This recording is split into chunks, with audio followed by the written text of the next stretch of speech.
Bonsoir à tous, bienvenue dans le 20h au sommaire de l'actualité de ce mardi. Drame évité de justesse à Tivaouane-Peulh. Les populations se sont opposées à une opération de démolition initiée par les services du cadastre de Pikine. Les autorités dénoncent une violation du périmètre communal de Rufisque. Colère des travailleurs du nettoiement. Ils ont battu le pavé ce mardi pour exiger de meilleures conditions de travail, mais aussi le paiement des indemnités dues aux ex-travailleurs d'Ama Sénégal. Le parti de Serigne Moustapha Sy appelle les Sénégalais à la résistance. Pour le PUR, c'est la seule manière de faire face au danger que représente le régime de Macky Sall. Professeur Issa Sall parle d'un Sénégal en péril. Voilà pour les principaux titres.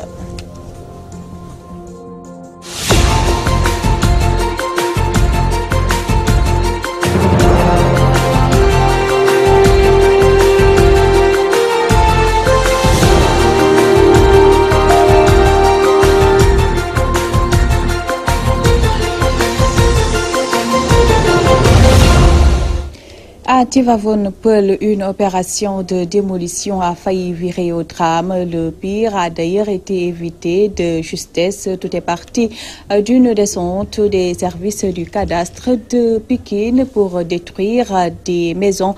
Mais ils se sont heurtés à un refus catégorique des populations. Les autorités dénoncent une incursion de Pikine dans le périmètre de Rufisque. Le maire de Tivaouane-Peulh, Papis Diop, explique au micro de Nachib Sagna.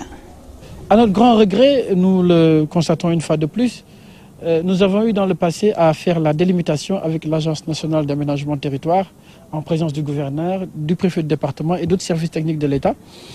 Nous avons donc tracé les limites et nous pensions que l'autre partie, en l'occurrence le département de Pikine, ayant eu connaissance donc de ces limites, devrait respecter les procédures. Et j'accepte en tant que maire que la DESCOS puisse organiser cette mission. Dans ma collectivité, on n'a aucun problème sur ça. Cela consiste à vérifier les autorisations de construire, de lotir, l'occupation du sol. Mais si la DESCOS devrait venir pour couvrir une implantation des services techniques du cadastre de Pikine dans le département de Rufisque, là nous disons non. Autre titre de l'actualité, marche des travailleurs du nettoiement. Ils ont battu le macadam pour exiger le paiement des indemnités des 1777 ex-travailleurs d'Ama Sénégal. La manifestation était également l'occasion pour les agents de l'UCJ de dénoncer leurs mauvaises conditions de travail. Ils menacent de paralyser le système si l'État ne réagit pas. Djambombaï. Les 1777 ex-travailleurs d'Ama Sénégal se font encore entendre. Cela fait plus de 10 ans qu'ils courent derrière leurs indemnités de rupture de contrat intervenues en 2006. Ces travailleurs protestent contre le mutisme de l'État du Sénégal qui ne respecte pas ses engagements vis-à-vis d'eux. Aujourd'hui, nous réclamons 3 milliards 100 millions à l'État du Sénégal. Et malheureusement, sur les 3 milliards 100 millions, il y a eu 3 avenants de 130 millions, c'est-à-dire 390 millions pour 1777 agents. Comment quelqu'un qui a travaillé 11 ans, il se retrouve avec 59 000 francs?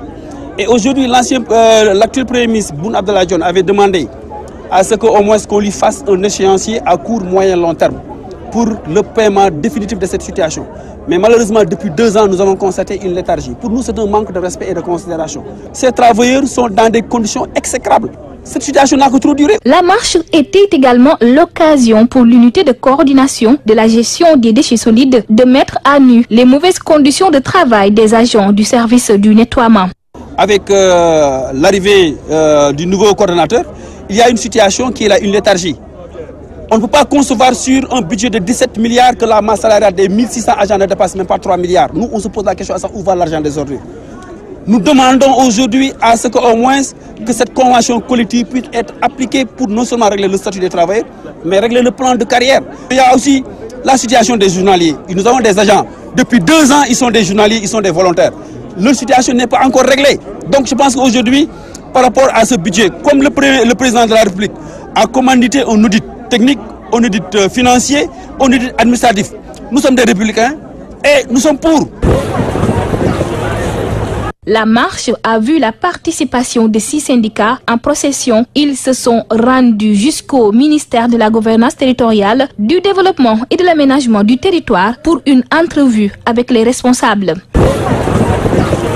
Les agents du nettoiement sont déterminés. Ils menacent même de paralyser le système jusqu'à ce qu'ils obtiennent gain de cause. Autre mouvement d'humeur, celui des travailleurs de l'hôpital Abbas Ndao qui menacent d'aller en grève le 3 avril prochain. Face à la presse, mardi réclame le paiement des heures supplémentaires, le respect des accords signés avec l'État. Il s'oppose également au système de pointage instauré par la direction de l'hôpital. Mahfouz Aïdara, leur porte-parole, est au micro de Rokhandong. Tout le monde sait qu'à Abbas Ndao, le personnel souffre.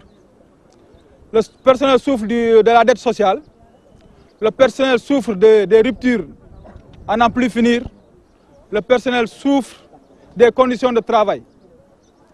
Donc, et aussi, ils ont dit carrément que seuls les gens de notre catégorie vont pointer. Alors que c'est ça que nous refusons. Qu'ils tâchent de nous payer nos droits. On est à 5 ans d'heures supplémentaires non payées. Les motivations, on est resté 3 ans sans percevoir un sou. Actuellement, nous percevons 10%. Les 10%, on doit faire une évaluation en fin mars pour évaluer les recettes, ensuite rehausser le taux à 25%. Et ils savent nettement que les recettes ne cessent de monter. Les heures supplémentaires, l'enveloppe est à 70 millions par an. Donc actuellement, on est à 350 millions d'heures supplémentaires non dues. Donc c'est pourquoi nous sortons, n'est-ce pas, aujourd'hui pour lancer un appel à la direction pour qu'ils prennent leurs responsabilités. Parce que le 3, Inch'Allah, on va bloquer l'hôpital. Restons dans le domaine de la santé pour parler cette fois-ci de la colère des étudiants en sciences infirmières et obstétricales. Ils réclament le respect de leurs droits en sit-in au ministère de la Santé. Ces étudiants ont pu rencontrer les autorités pour leur faire part de leurs doléances. Abdou Aziz Ba porte leur voix au micro de Fatou Bintou Diouf. Bon, en fait, le monsieur est sorti de son gant aujourd'hui. Dans le but de lancer une alerte aux autorités qui coiffent leur formation. On aimerait qu'on applique les textes tels qu'ils sont établis.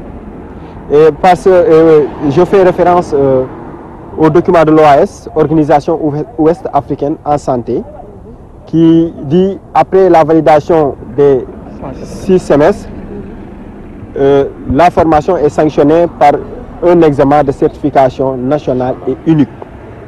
Puisqu'il dit une certification nationale et unique, je ne vois pas la raison de faire 2 examens dans un pays où nous avons la même formation, le même programme. Bon, en fait, nous avons partagé ou bien discuté en ce qui concerne nos points de revendication.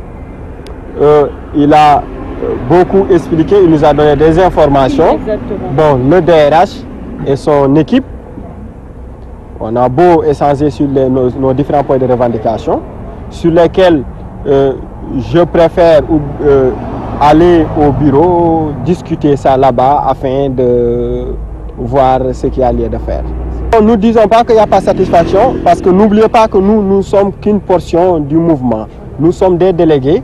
Nous représentons tout un ensemble, donc il faut d'abord que nous concertions, nous en tant que membres de bureau, pour vraiment prendre des décisions qu'on va dans le grand groupe.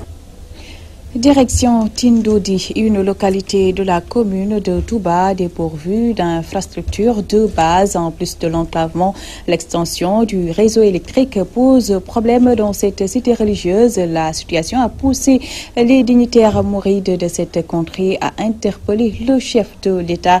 Les détails dans cette correspondance de Mamadou Makhtar Sarr. Tindodi, un village fondé par le premier calife de Cheikh al-Khadim, Serigne Modou Moustapha Mbacké en 1914.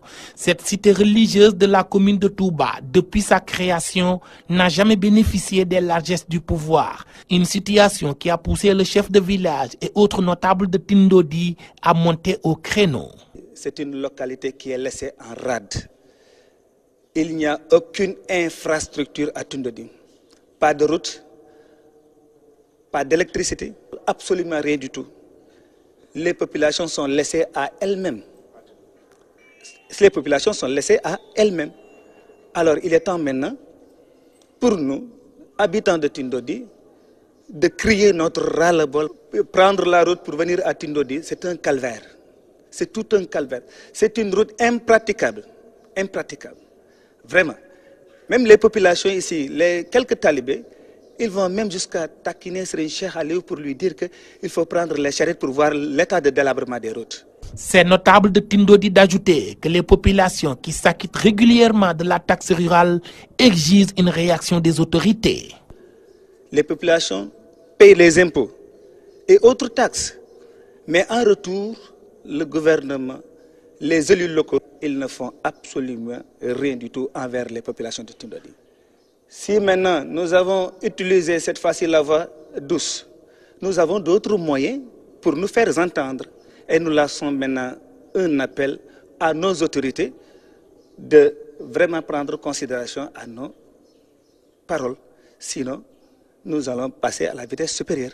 Tindodi occupe une place importante dans la communauté mouride. Pratiquement tous les fils de Serigne Touba Khadimou Rassoul ont eu à séjourner dans cette cité religieuse. Le marabout Serigne Cheikh Aliou Mbacké, un petit-fils de Serigne Modou Moustapha Mbacké, premier calife de Cheikhoul Khadim, a même construit une très grande mosquée qui sera ouverte le 6 avril prochain. Le premier village après Touba, Serigne Modou Moustapha Mbacké, il cultivait de l'arachide, du mil et même des pommes de terre qu'il allait ensuite remettre en guise de hadiya à Cheikhoul Khadim. Tous les fils de Cheikhoul Khadim et tous les grands cheikhs résidaient ici à Tindodi, derrière Cheikh Mouhamadou Moustapha Karim. Grande mosquée que Serigne Cheikh Aliou a construite ici pour l'islam, pour Cheikhoul Khadim et pour son vénérable grand-père qui avait créé ce village, Cheikh Mouhamadou Moustapha Karim. Touba Mbacké, Mamadou Makhtar Sarr pour la radio-télévision Walfadjri. Après la sortie d'une partie des dignitaires de Taïba Niassène interdisant à Cheikh Tidiane Kouta de construire une mosquée chez lui, le mis en cause sort de son silence. Il accuse Imam Modou Niass d'être derrière cette affaire. Prenons l'opinion à témoin. Il se dit prêt à mourir pour la réalisation de son projet. Voici Cheikh Tidiane Kouta au micro de Al-Hassan Ba. Man dama am sama kër boo xam ne man maa ko moom jënd ko ci sama xaalis bëgg a def benn jàkk ci biir di ci jaamoo yàlla. J'ai acheté une parcelle à Taïba Niassène avec mon propre argent pour construire ma maison et une petite mosquée pour y prier ainsi que les habitants de ce quartier parce que la grande mosquée est distante des lieux de plus de 2,5 km. À ma grande surprise, l'imam Modou Niass est venu s'y opposer. Je ne sais au nom de quoi. Même le calife de Medina Baye lui a ordonné de me laisser construire la mosquée, mais il dit non car il n'est pas sous les ordres du calife et aussi ce dernier n'est pas celui qui doit s'occuper des litiges de Taïba.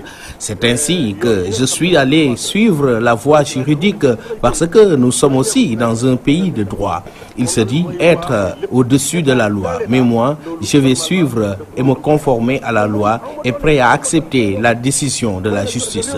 Pour rappel, la maison, quand je l'ai achetée, c'était le maire Habib Niass lui-même qui était témoin.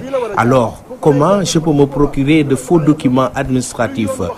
Tous mes documents sont à jour. Maintenant, ils m'ont interdit de venir à Taïba Niassène, mais je prends en témoin toute l'opinion et la sécurité nationale car j'irai à Taïba. Même s'ils me tuent, je mourrai en martyr de l'islam. Donc, tout le monde est averti. Il m'accuse d'être Ibadou, alors que je suis le représentant du Khalif dans le département de Pikine depuis 2012. L'association que Baye Niass avait créée, je suis le président à Pikine. Lui, Modou Niass, dit qu'il n'est pas disciple de Baye Niass. Tant pis pour lui, mais moi, je suis un grand disciple de Baye Niass et il en sera ainsi jusqu'à la fin des temps. Talibé Baye Niass la, Sénégalais la, te loolu lay doxal ba ba may xëy ci sama borom.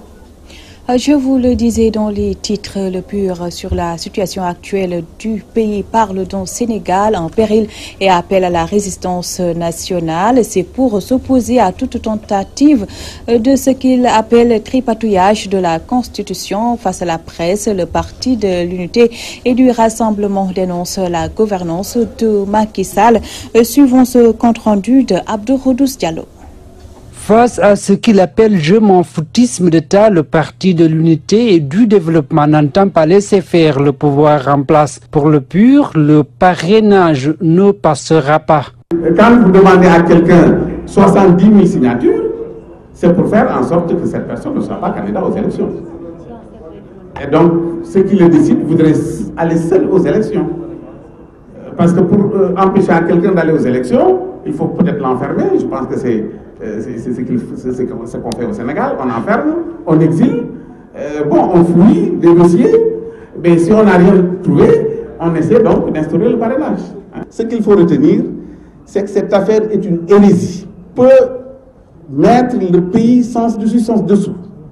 Et le PUR solennellement dit qu'il est contre et systématiquement contre cette hérésie. Si le parrainage est voté à l'Assemblée, la résistance va continuer. Le parti de Serigne Moustapha Sy exige du régime en place plus de respect pour le peuple sénégalais. Un je m'en foutisme érigé en règle politique. Il est légitime donc, nécessaire et surtout urgent pour tout citoyen soucieux de l'avenir de notre pays, en particulier notre vaillante jeunesse, de se préparer à la résistance nationale.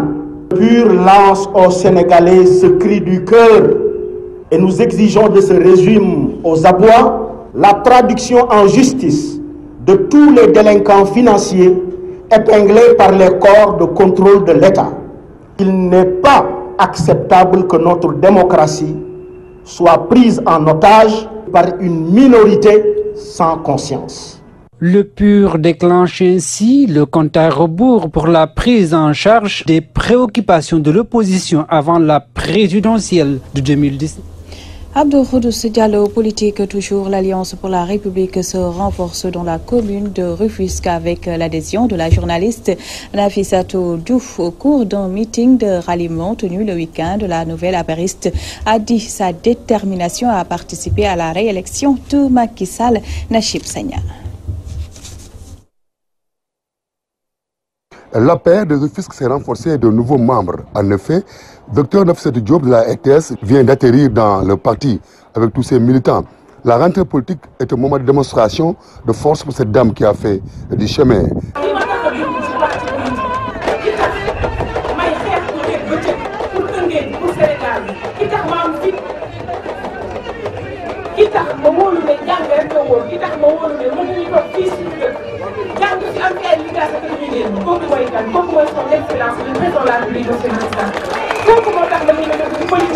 Monsieur le Président de la République, expliquez la Alliance pour la République, parce qu'elle n'est pas sa belle femme. C'est mon frère de parti, c'est mon frère de parti. Nous devons main dans la main pour donner une victoire confortable au président Macky Sall.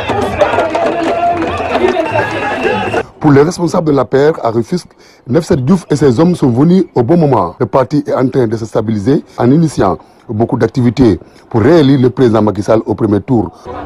Nafissatou Diouf moo jël décision après avoir analysé situation Sénégal nu mu mel daal di jël décision ni day ñëw jàppale président Macky Sall pour ñu falaat ko au premier tour le 24 février 2019.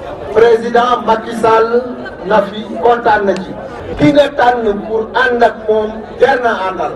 En tout cas li ñu mën a wax mooy le département ubbil nañ la bunt yëpp pour que ensemble dans l'unité la cohésion et la discipline ñu fal président Macky Sall. C'est un renfort de taille que l'APR a eu cette semaine. Nafissatou Diouf est mieux que certains responsables du parti qui aujourd'hui font beaucoup de bruit et sont incapables de mobiliser. Un seul moment, Rufisque nañu la télévision Walfadjri. La municipalité de Mbao se dit plus que jamais déterminée à avoir un poste de police afin de lutter contre les nombreux cas d'agression. Elle a procédé ce mardi au nettoyage des locaux devant abriter les services de police.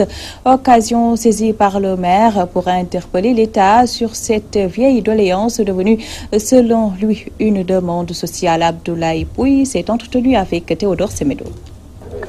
Vous savez, ce poste qui a été donc transféré de l'autre côté, on a eu en tout cas la mairie de Mbao avait beaucoup de projets qu'elle pouvait faire ici. Mais nous avons décidé Et nous avons dit que ce poste-là devrait abriter soit une brigade de gendarmerie ou bien un poste de police.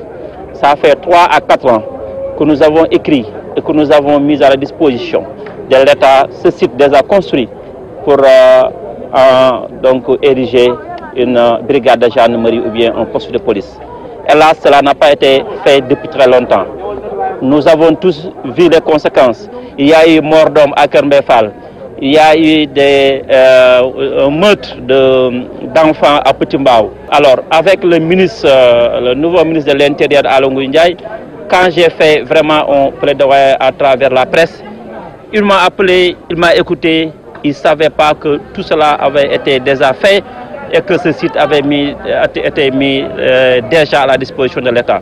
C'est à partir de ce moment qu'il a pris la décision, la responsabilité sur lui, que ce site-là vraiment va être occupé par les forces de police.